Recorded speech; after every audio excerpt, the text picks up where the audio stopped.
We are moving on to hamsters. Little bags of fur with teeth. Your objectives, 6 of them. I'm pretty sure you know them by heart. Your cheat sheet. And yes, hamsters are USDA regulated. But why hamsters? Their size, tiny little things. They have a short gestation. They have a short lifespan. They're not terribly expensive. They adapt well to surroundings, and they're useful for unique conditions such as metabolism, heart disease, and dental research. So as much as I pick on them, they do have assets. Can you list one condition where hamsters would make a good research model? Their uses in research are infectious disease, behavioral, genetics, cancer, arterial thrombosis, cavities, periodontal disease, muscular dystrophy, teratology, renal physiology, hibernation, and reproduction. They don't have a lot of spontaneous diseases compared to other lab animals, but they are susceptible to many experimentally induced diseases and infections. So again, another reason they're beneficial. There are many strains of hamsters. The most commonly used is the golden or Syrian hamster. There's also the European, the Chinese, the Armenian, and the Jungarian.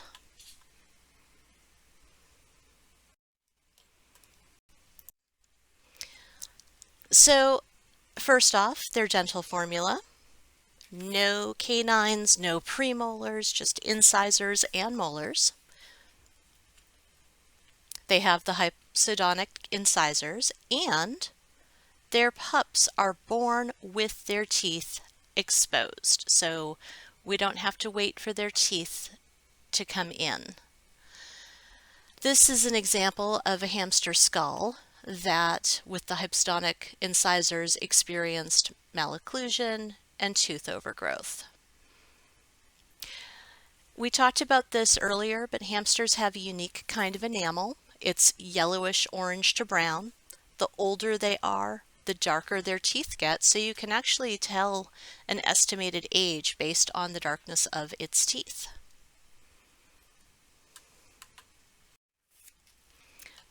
Biological data. Depending on the strain, you'll have different sizes. The Syrians are pretty big. They can be 110 to 140 grams. The Jungarians can be a little bit smaller, 18 to 50 grams. And I think that's a typo. I think I forgot to delete a rat data there. Sorry, friends. Lifespan is 2 years. Body temperature is a tiny bit cooler than a lot of the animals we've seen, 97.1 to 99.5. Heart rate still in that 280, 415 beats per minute, and respiratory rate averages 74 breaths per minute, but they can be as low as 35, as high as 120 breaths per minute. Hamsters will drink quite a bit of water, 15 to 30 mils, that's per 100 grams of body weight a day. Their food consumption, 10 to 15 grams a day, but this is a unique thing, and we'll talk about this again later. They have a very broad muzzle. Their mouths are wide, and that comes with some unique challenges with how they can get their food. Their urine output's reasonable, a little bit more than mice, 7 mils for the same size body, but their urine tends to be like a milky white because they've got a lot of naturally occurring calcium carbonate in their urine. It's not an issue. It doesn't make them clinically ill or even subclinically ill. That's just their normal urine, a little bit like rabbits. Reproductive data. So they have a 4 to 5 day estrus cycle, and that lasts 8 to 26 hours. Their gestation is the shortest of any other laboratory animal. It is 15 to 18 days. Do you think that's going to be on a test? You're right. Their litter size is 6 to 8, 4 to 12, depends on the strain. Those neonates are hairless, and they get weaned at 21 to 28 days.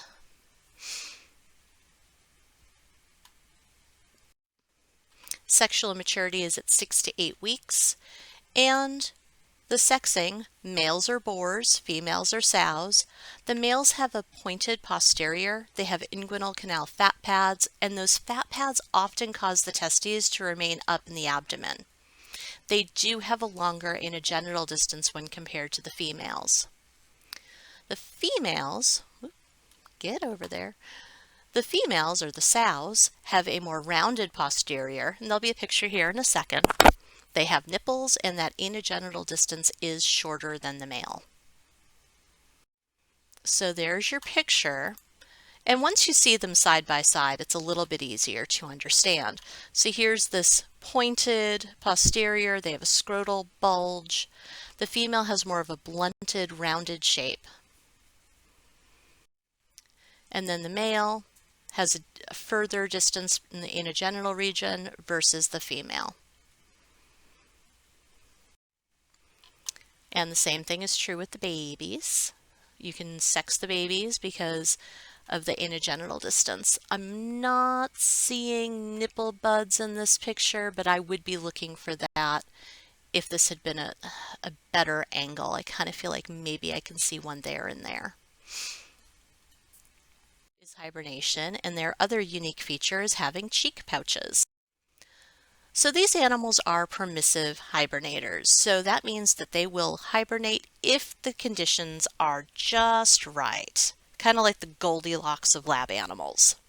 So if the temperature is too cold, less than 41 degrees, if there's not enough food around, and if they notice that the light intensity isn't as bright as it normally is, they can actually become narcoleptic.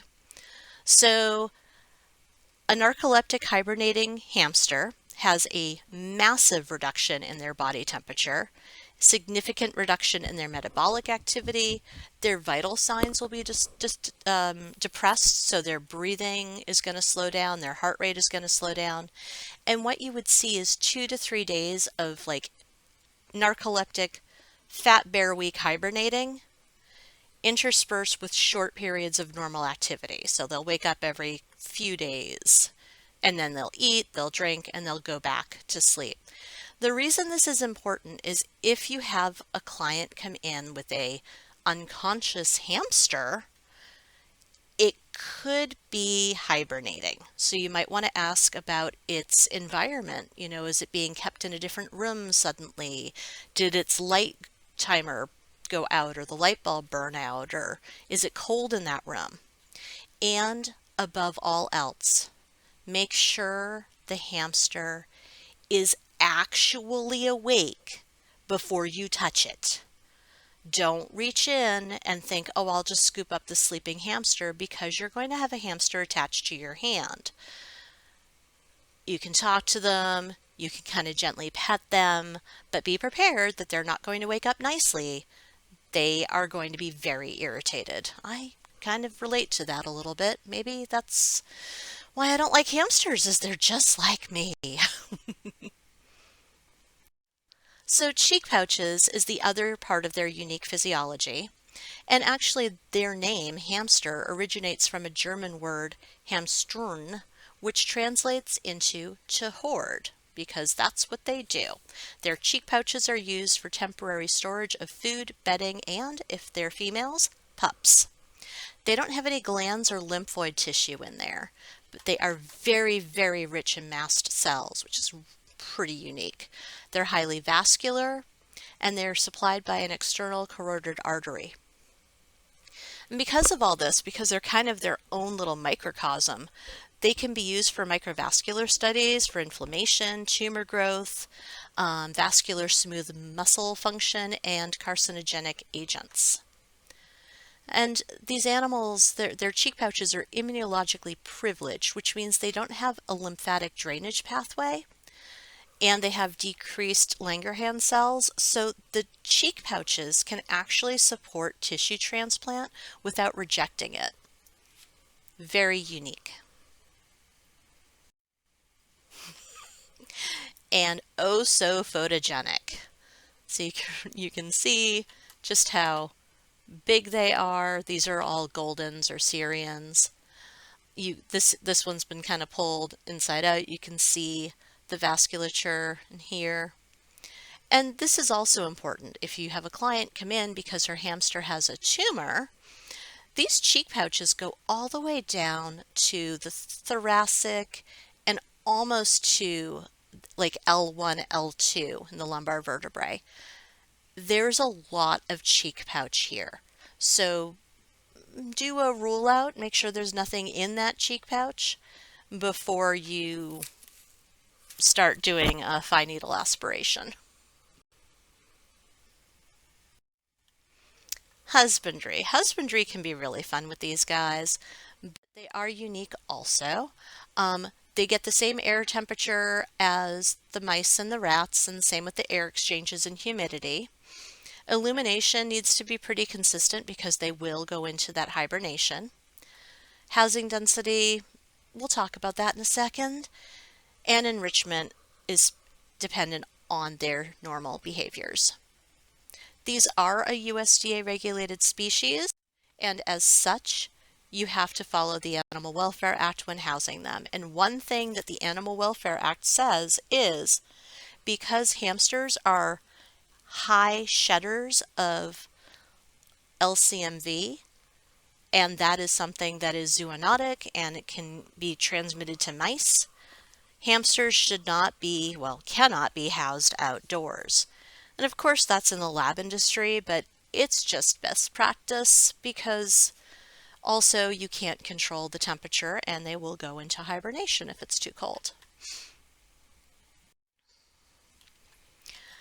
When it comes to housing these guys, they are challenging to feed. In a lab industry, we use an overhead hopper. So the little cages that are in the animal care room that have the little space for feed, that's what we can house hamsters in. But the hamsters' mouths are just the wrong design for that style bar. So if that's the kind of caging that they're in, they can actually starve to death. So you want to make sure that if you're housing them in something with an overhead hopper, that they're fed on the floor of the cage, be that in a dish or just sprinkled on the ground, but they need to be able to get the food. These animals are just like mice, crypophagic, so they're going to eat their own poo and the poo of others. When it comes to their species typical behavior, very similar to the mice with one exception. So these animals like to burrow and they like to nest build and they gnaw and they chew, but they are not a social species unless it is mating time. Fighting is quite common in social groups. These are not animals that want to live with friends. Some facilities have had success, but most have had some challenges. So hamsters are one of those that can be housed solid in a single housing situation for their own safety. Again, enrichment, if they like to burrow, they like to run, they like to chew, giving them tunnels to run in, hide in, burrow in is a lot of fun for them. Giving them wheels is good. I do not like open wheels like this example here. I like closed wheels. I feel like their toes can get caught. I've had more injuries with the open wheels. Anytime you're giving an animal that can be as big as these guys, something with holes, make sure that the holes are the right size for that animal because hamsters can sometimes get stuck because they can be a little bulky. So your question, what type of enrichment would a hamster find meaningful? It would be something that they can use to burrow, to build a nest, to gnaw, to chew. Okay, clinical management. So these guys are going to have some different types of challenges than our mice and our rats. But the good thing is when it comes to clinical signs, we're going to see a lot of the same things. We don't have a facial grimace scale for hamsters yet. I have a feeling it's going to come out next week. But a lot of the same principles apply. So eye squinting, tightened whiskers, ear position changes, those are still going to be pertinent to hamsters, as is a ruffled hair coat, always weight loss, always body condition, lethargy, difficulty breathing, and of course death of young animals. This is a really good example of diarrhea. We don't always see it. With people don't always take pictures of it, but that's a really good example of what that looks like. Sorry, I was just shaking a little at something. So our malocclusion, again, it's that malformation of the jaw, so it doesn't allow the incisors to be worn down so they overgrow, and it can be critical in these animals. It will potentially kill them.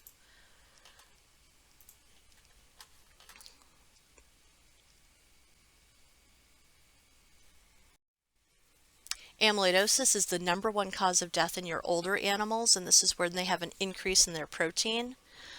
You see it in animals that are over 18 months of age, more in the girls than the boys. And it basically can cause a congestive heart failure. It is often linked to a high protein diet. It will be subclinical until their kidneys fail, and the only treatment is going to be supportive care. You may see an increase in albumin and globulin. You may see high cholesterol. You may see high protein in the urine.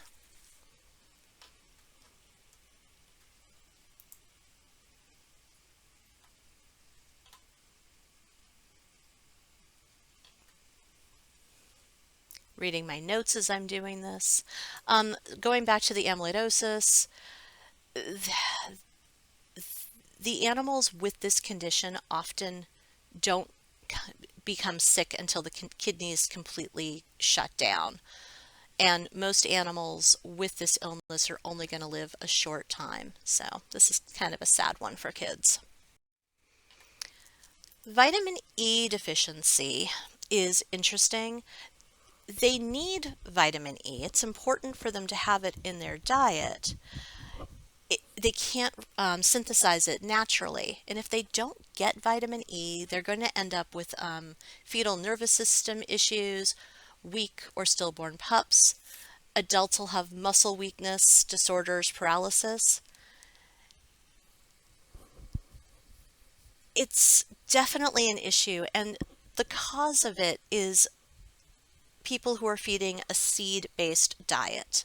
So if you get an animal in your clinic, they come in and you see the cage is filled with seed shells and you don't see any evidence of, the brown food blocks, you might want to ask, what do you usually feed your hamster? Because it's probably going to be an animal, if it's coming in with ataxia and weakness, that is deficient in vitamin E. They can get some vitamin E supplement if they're getting broccoli and spinach, but really they should be getting a balanced diet. Pathogenic diseases. So I mentioned these a bit ago at the start of the clinical. Enteritis, so that's a blanket term for any disease that causes diarrhea, pneumonia, and LCMV, and that's the lymphocytic choriomeningitis virus. Remember that hamsters and gerbils are delicate little creatures, just like the guinea pigs. There are some antibiotics that they cannot have. Any of the mycins, any of the psyllins, any of the sporins, those are going to kill the naturally occurring gut flora, and it's going to cause a proliferation of gram-negative bacteria, and these animals are going to end up very sick and probably dead. Best practice is use your doxycycline, your Baytril, your TSM. Enteritis, wet tail, this is more of a condition than anything else. There are going to be different agents that are associated with this, but it is one of the #1 reasons that you will have animals come to the clinic. Sometimes it's caused by Tizer's disease, that's Clostridium, that's with the antibiotic. Sometimes it may be caused by Salmonella. It could just be an ileitis. It could be cholebassosis. Again, could be antibiotic induced. There's some help you can do antibiotics, but you have to be careful which one. You want to isolate those sick animals, and you're going to want to provide supportive care in the form of fluid therapy because these guys are going to get dehydrated. This can also be caused by changes in their feed or contaminants in their feed. When it comes to prevention, having animals that come from a source that you can trust is important. Quarantine your new animals. Make sure that food and water isn't contaminated, and be very mindful of antibiotic choices. Yep, this is what a hamster vet should look like, and this is what it looks like when they have diarrhea. Pneumonia, the second most common clinical disease. Oh, this poor thing does not feel very good. It's typically bacteria. You're going to see chattering, bruxia, teeth grinding, depression, anorexia, nasal discharge, ocular discharge, either difficulty breathing or breathing too quickly. The treatment, if this is bacteria, could be antibiotics, again being mindful of which ones, and supportive care, but if it happens to be viral, it should be self-limiting. Avoiding stress is very important, making sure that you're bringing in healthy animals, and again, quarantining animals before bringing them into another group. So LCMV, this is a zoonotic disease. Syrian hamsters can carry LCMV, lymphocytic choriomeningitis virus. It is often subclinical, but you may see a progression in weight loss. And this kind of showed up in the 1970s. I think it was the Netherlands. There was a pet store that had this weird outbreak of flu-like symptoms. And it turns out it was because of a pet store. The pet store had hamsters that were positive for LCMV. A couple of people died. It was not a good time. And it happened again in 2005. There were 4 transplant recipient deaths. So the humans in this case had the human whose organs were donated had LCMV, and when their organs were transplanted and the recipients were on anti-rejection meds that suppressed their immune system, the LCMV reared its ugly head and made them very, very sick, and 4 people died because of this. So it's not something to mess around with. If you're working with hamsters, make sure that you're wearing gloves. Even this is a pet hamster. If you don't know that they are negative for LCMV, assume that they're positive. Wear your PPE, wear your face mask. If you're chucking out bedding, don't let it get aerosolized. You can spritz it down with a little bit of water so that the dander stays tucked down. And then clean yourself thoroughly. Wash your arms, wash your hands, wash any clothing that might have touched that bedding or other items. And this might mean that you need a dedicated room to see hamsters, just so that you know, okay, this is our hot room. We're just going to take a little bit more time to clean this space, because what you don't want is for an immunocompromised person to get this, or a woman who is pregnant, because it could actually cause birth defects or miscarriage. So definitely one to be a little bit respectful of. Let's talk quickly about parasites.